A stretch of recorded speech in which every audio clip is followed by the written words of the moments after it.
وہ اور زیادہ قرب میں بڑھتا چلا جاتا ہے۔ اسی لیے میں نے شروع میں کہا تھا کہ وسیلہ فرض ہے، وسیلہ مستحب ہے، کہ اللہ کے فرائض ہیں ان کے ذریعے سے بھی اللہ کا قرب ملتا ہے، اور پھر کچھ اعمال ہیں، تہجد ہے، مثلا تہجد ہے نماز، تو فرض نماز سے اللہ کے قریب ہوتا ہے، دور ہوتا ہے، اور نفل سے تو پھر نفل بھی فرض ہوئی نہیں، وہ مستحب ہے، وہ مستحب ہے۔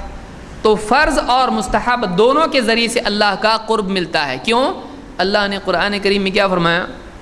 وَاسْجُدْ وَاقْتَرِب، سجدہ کر اور قریب ہو جا۔ معلوم ہے سجدے سے اللہ کا قرب ملتا ہے۔ اب فرض سجدہ ہے یا نفل ہے؟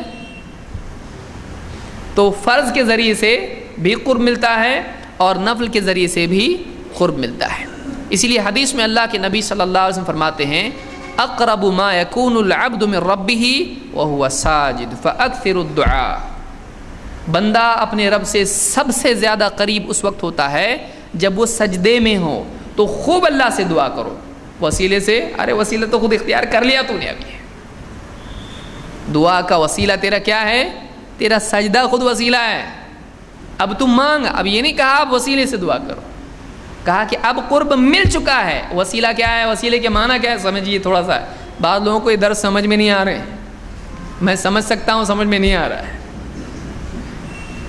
لیکن سمجھنے کی کوشش کیجیے، کیونکہ یہ جو دروس ہیں یہ بعض لوگ بیچارے نئے آئے ایک دم، ان کو حدیث ضعیف ہوتی ہے وہ بھی معلوم نہیں، صحیح کس کو بولتے ہیں، ضعیف کس کو بولتے ہیں، ناسخ منسوخ کیا ہے، راوی کس کو کہتے ہیں، ضعیف صحیح اور منکر، اور سمجھ میں نہیں آ رہا کچھ، یہ کون سا دین ہے؟ ایسا تو کہیں بھی ہم نے سنا نہیں تھا اس سے پہلے، تو بعض لوگ پریشان ہو رہے ہیں۔ وہ صبر کریں، امید رکھیں، انشاءاللہ دھیرے دھیرے سارے معاملات حل ہو جائیں گے مسائل، اس لیے کہ علم ایک دن میں نہیں آتا ہے، آدمی کو دھیرے دھیرے ساری چیزیں سمجھ میں آتی۔ تو میں بڑی معذرت کروں گا ان لوگوں سے جن کو یہ چیزیں سمجھ میں نہ آئیں، کوشش کریں گے۔ اللہ کے نبی صلی اللہ علیہ وسلم فرماتے ہیں انما العلم بالتعلم، علم سیکھنے سے آتا ہے۔ کوئی انسان ماں کے پیٹ سے پیدا ہوتا ہے تو ایک دم شروع نہیں ہو جاتا اماں الف با کس کو بولتے ہیں بتاؤ، تو ایسا تو شروع نہیں ہو جاتا ہے، اس کو سیکھتے سیکھتے دھیرے دھیرے آتا ہے۔ تو کچھ چیزیں اگر نہ سمجھ میں آئیں تو گھبرائیں نہیں، پریشان نہیں ہو، اور یہ نہ سوچیں کہ بابا آئندہ نہیں آؤں گا، ایسا مت کیجیے۔ بچے کو بھی اسکول میں جاتا تو پہلے دن سب آ جاتا، گھر پہ آتے ہی باپ پوچھتا آج کیا سیکھا بتا، آج تو بیٹھنا سیکھا خالی اسکول میں، شرارت نہیں کرنا سیکھا، منہ پہ ہاتھ رکھ کے بیٹھو، بیٹھا ہے ویسے ہی پورا۔ تو پہلے منہ پہ ہاتھ رکھنا سیکھتا ہے، پھر منہ سے بولنا سیکھتا ہے۔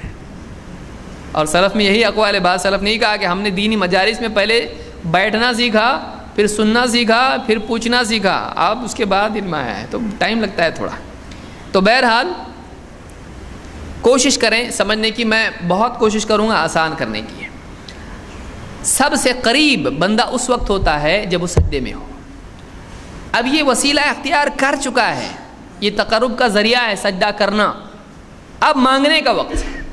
تو معلوم ہوا کہ وسیلہ خود ایک عمل ہے، اسی لیے یہاں پر قتادہ جو تابعی ہیں کہتے ہیں ای تقربوا الیہ بطاعتہ والعمل بما یرضیہ، یعنی اللہ نے جو کہا کہ وسیلہ اختیار کرو اللہ کی طرف، اس کا مطلب ہے اب فرما برداری کے ذریعے سے اللہ کو راضی کرنے والے عمل کے ذریعے سے اس کی نزدیکی حاصل کرو، تو سجدہ کر قریب ہو جا، اب مانگ جو مانگنا ہے۔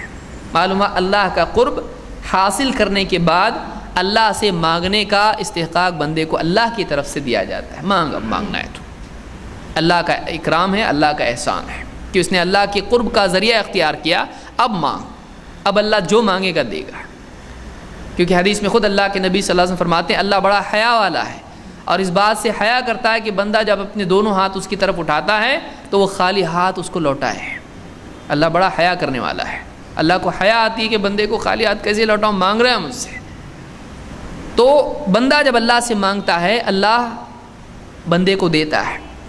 کہتے ہیں وقرأ ابن زید اولئک الذین یدعون یبتغون الی ربہم الوسیلہ، اور یہ بندے جن کو یہ لوگ مشرکین پکارتے ہیں، اولئک الذین یدعون، وہ لوگ جن کو یہ مشرک پکارتے ہیں، یبتغون الی ربہم الوسیلہ، وہ تو خود اللہ کی طرف وسیلہ تلاش کرتے ہیں،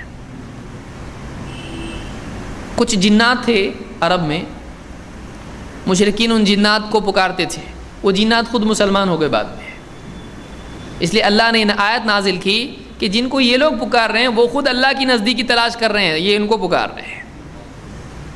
تو یہاں یہ آیت اسی سلسلے میں آئی ہے، اولئک الذین یدعون یبتغون الی ربہم الوسیلہ۔ ابن مسعود نے یہی اس کی تفسیر کی ہے، صحیح مسلم، یہ بہت بڑا موضوع ہے، میں کچھ چیزیں چھوڑتا ہوا چل رہا ہوں اس میں۔ تو ابن مسعود رضی اللہ تعالیٰ نے یہی تفسیر کی کہ جنات بعض مسلمان ہوئے، مشرکین پہلے بھی ان جنات کو پکارتے تھے، بعد میں بھی پکارتے رہے، لیکن وہ مسلمان ہو چکے تھے اور وہ خود اللہ کی نزدیکی کے لیے اعمال کرتے تھے، تو کہا کہ تم جن کو پکار رہے ہو وہ تو خود اللہ کی نزدیکی ڈھونڈ رہے ہیں۔ اولئک الذین یدعون یبتغون الی ربہم الوسیلہ، کہا کہ ابن کثیر کہتے ہیں وَهَذَا الَّذِي قَالَهُ هَؤُلَاءِ الْأَئِمَّةُ لَا خِلَافَ بَيْنَ الْمُفَسِّرِينَ فِيهِ، یہ بات جو ان اماموں نے کہی ہے، اتنے سارے سلف انہوں نے جو بات کہی ہے کہ وسیلہ سے مراد وہ عمل ہے جو اللہ کو راضی کرنے والا ہو، تو کہتے ہیں اس میں کسی کا کوئی اختلاف نہیں ہے، لا خلاف بین المفسرین، مفسرین کے درمیان اس میں کوئی اختلاف نہیں ہے۔ تو معلوم ہوا وسیلے کا مطلب کیا ہے؟ قربہ، نزدیکی، یعنی ایسا عمل جو اللہ کے قریب کرتا ہے۔ معلوم ہوا کہ کچھ اعمال ہیں جن سے اللہ کے قریب ہوتے ہیں، کچھ اعمال، اب سوال ہی پیدا ہو کون سا عمل اللہ کے قریب کرتا ہے؟ کوئی آدمی سر پہ ہاتھ رکھ لے اس طرح سے، تو کیا یہ عمل اللہ کے قریب کرتا ہے؟ کوئی آدمی بھائی میں سر پہ ہاتھ رکھ رہا ہوں تو کیا قریب کرتا ہے یہ عمل؟ کیسے معلوم پڑے گا کون سا عمل اللہ کے قریب کرتا ہے؟ رجوع کہاں کرنا پڑے گا؟ کتاب و سنت کی طرف۔ سمجھ آ رہی بات؟ کہ کوئی آدمی کہے کہ اس سے اللہ کے قریب ہو سکتے ہیں تاکہ مانگے اللہ سے، تو کیا ہم اپنے طور پر جب اللہ نے حکم دیا ہے وسیلہ اختیار کرو، تو کیا اللہ حکم دے گا ایسا عمل کرو جس سے اللہ کے قریب ہوتے ہیں، اور عمل نہیں بتائے گا، آزاد چھوڑ دے گا، پھر جس کے جی میں جو بھی آئے کرو؟ کوئی آدمی سر پہ قرآن رکھ لے، کوئی آدمی یعنی ننگے پاؤں مسجد کو آئے، کوئی آدمی کچھ بھی کرے، اپنے دل سے ہم وسیلہ اختیار کر سکتے ہیں؟ نہیں۔ جب اللہ نے حکم دیا نماز ادا کرو، اقیم الصلاۃ، نماز کا طریقہ بتایا، روزے کا حکم دیا، روزے کے احکام بتائے، حج کا حکم دیا، حج کا طریقہ بتایا، زکوٰۃ کا حکم دیا، زکوٰۃ کی تفصیل بتائی، اللہ تعالیٰ نے جو بھی حکم دیا ہے اپنے نبی صلی اللہ علیہ وسلم کے ذریعے سے اس کی تفصیل، اس کا طریقہ، اس کے بارے میں معلومات دی ہے۔ تو یہ کیسے ہو سکتا ہے کہ اللہ تعالیٰ وسیلے کا حکم دے دے اور ہم کو اختیار دے دے تمہارے جو جی میں آئے کرو میں قریب ہو جاؤں گا اس سے؟ کیا ایسا ہو سکتا ہے؟ معلوم ہوا کہ وسیلے کا جب حکم دیا ہے تو جب نماز کا حکم ہے تو دیکھنا پڑے گا نماز کیسا پڑھنا، تو جب وسیلے کا حکم دیا ہے تو یہ دیکھنا پڑے گا کہ وسیلہ کیسے اختیار کرنا۔ اس کے لیے کہاں جانا پڑے گا؟ بابا کے پاس؟ اس کے لیے کہاں جانا پڑے گا؟ رسول اللہ صلی اللہ علیہ وسلم کی تعلیمات کے پاس، اس طرف جانا پڑے گا۔ یہ کتاب و سنت میں کیا آیا ہے، کیسے وسیلہ اختیار کریں؟ تو وسیلہ ایک شرعی مسئلہ ہے، اس میں منمانی نہیں چلے گی، جیسے نماز میں منمانی نہیں چلے گی۔ آپ سمپل سمجھنے کی کوشش کیجیے، وسیلہ دینی مسئلہ ہے، وہ دین کا مسئلہ ہے، دل کا نہیں، اس میں دین کا معاملہ ہے، دل کا نہیں، کس کا بھی وسیلہ چلتا ہے ایسا نہیں چلے گا۔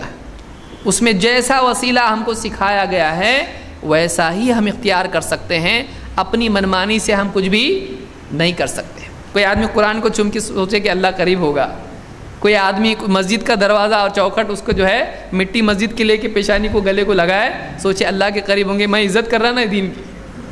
کوئی آدمی اپنے دل سے کچھ بھی کرے، کیا وہ کچھ بھی کر سکتا ہے؟ نہیں کر سکتا ہے۔ تو معلوم ہوا وسیلہ دینی عمل ہے، اس کے لیے علم ضروری ہے، اور علم کیا ہے؟ کتاب و سنت اور صحابہ کا تعامل۔ اس طرف ہم کو رجوع کرنا پڑے گا اس مسئلے کے سمجھنے کے لیے۔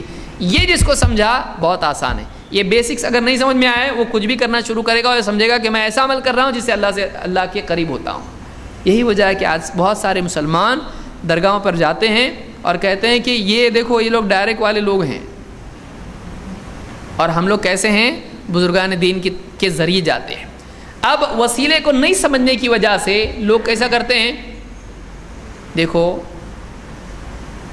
جج صاحب کے پاس اپنے کو اپنا مسئلہ حل کرنے کا